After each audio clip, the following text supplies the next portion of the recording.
Oke, assalamualaikum warahmatullahi wabarakatuh. Salam hormat, salam santun, dan salam persahabatan untuk sahabat-sahabatku semuanya sebangsa setanah air. Gini ya teman-teman, konteksnya adalah ini permasalahan tentang yang terjadi di dalam Trans 7 membuat tayangan, yaitu narasi-narasi dan isi video menurut Pondok Pesantren Lirboyo, Kediri, Jawa Timur itu tidak tepat. Ini hanya masalah pondok pesantren yang bernama Lirboyo dan Trans 7. Jadi jangan merambah kemana-mana ya. Jadi hanya satu pesantren dan Trans 7 saja. Dan menurut santrinya itu semua bukanlah feudalisme yang seperti dituduhkan oleh Trans 7 dengan narasi-narasinya. Jadi di sini paham ya.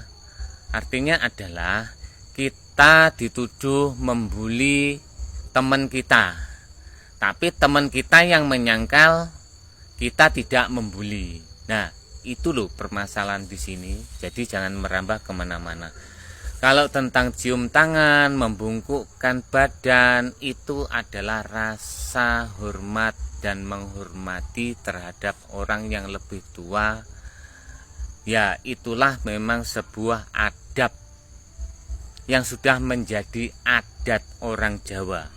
Dan itu sudah ada sejak dahulu kala, sebelum adanya penjajah dan sampai sekarang hingga detik ini.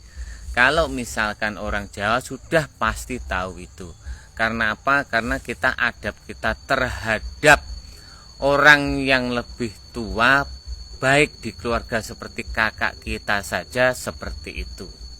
Apalagi terhadap orang tua, apalagi terhadap guru kita, apalagi terhadap ulama kita, pejabat kita. Nah, artinya adalah di antara yang baik ada yang lebih baik.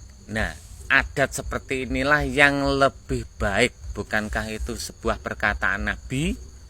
Nah, artinya adalah segala sesuatu yang baik sudah pasti itu adalah perintah Allah dan Rasulnya. Makanya boleh kita beragama, janganlah kita ini dengan agama menjadikan pikiran kita ini sempit. Karena apa? Karena kebenaran itu luas, universal. Karena Allah itu bukan milik golongan, Nabi itu bukan milik golongan, tapi Nabi itu milik seluruh alam. Allah itu milik kita semua, entah mengimani atau tidak. Artinya adalah sebuah kebaikan yang berdampak baik itu sudah pasti diperintah oleh Allah dan Rasulnya. Bukan harus kita spesifik di situ ada sebuah perkataan. Pokoknya Tuhan menyuruh kita baik, ya berbentuk apapun kebaikan kita lakukan. Tidak harus berbuat baik seperti memperlakukan ini dan harus kita melakukan seperti itu. Nah, itu menunjukkan betapa dangkalnya kita itu berpikir gitu loh. Kalau misalkan, mohon maaf ya, bukannya kita merendahkan, bukannya saya merendahkan dengan keterbatasan saya, dengan tidak mengurangi rasa hormat saya terhadap Anda khususnya yang komen. Misalkan jika memang seandainya kita bicara tentang hadis maupun Al-Quran, ya mari kita lihat konteksnya gitu loh. Apakah harus sesuai persis yang Nabi katakan atau harus sesuai yang Nabi lakukan?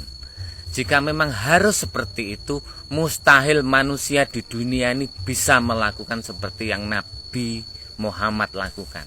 Karena apa? Ya, karena Nabi Muhammad hidupnya di Arab. Kita di Indonesia saja berarti sudah bid'ah. Benar nggak? Nabi Muhammad hidup sederhana, pakai baju satu, kita pakai baju banyak, sudah pasti itu bid'ah. Benar tidak? Nabi Muhammad hidupnya di Arab. Nabi Muhammad hidupnya, rumahnya sederhana, bahkan saya mungkin kita semua tidak menemukan zaman sekarang rumahnya seperti rumahnya Nabi Muhammad. Jadi bagaimana kita melihat, bagaimana kita mendengar, bagaimana kita merasakan, menurut saya yang penting niat kita baik dan memang tujuan kita baik. Aku rasa itulah yang diperintah oleh Allah dan Rasulnya. Dan pertanyaannya adalah, yang terjadi di dalam video tersebut apakah sebuah feodalisme? Dan menurut saya itu tidak. Karena apa? Karena itu adalah adab. Karena itu adalah bentuk kesopanan, gitu loh. Dan itu yang diperintahkan oleh Nabi Muhammad SAW, bagaimana kita beradab, bagaimana kita memilih di antara yang baik ada yang lebih baik. Ya, itulah indahnya kita itu beragama. Janganlah kita itu fobia dengan perbedaan, janganlah kita itu mementingkan golongan, janganlah kita itu menjas orang itu pasti salah, janganlah kita itu menjas orang itu sudah pasti, ya mohon maaf, mungkin neraka, mungkin kita yang paling benar. Menurut saya, walaupun kita ini umat Islam, di dalam diri kita seandainya tumbuh dan muncul kita pasti benar, itu pun sudah salah dan keluar dari Islam. Ini menurut saya, Islam perspektif saya. Saya merendahkan seseorang, saya menilai orang itu rendah, detik itu juga saya bukan Islam. Itu menurut saya ya. Jadi artinya adalah, bagi saya Islam itu universal, maknanya luas dan kebenaran itu juga luas. Jadi bagaimana kita memandangnya. Artinya apa? Kita harus memandang dua sisi agar apa? Agar kita mendapatkan kebenaran yang utuh. Cukup sekian, terima kasih saudaraku.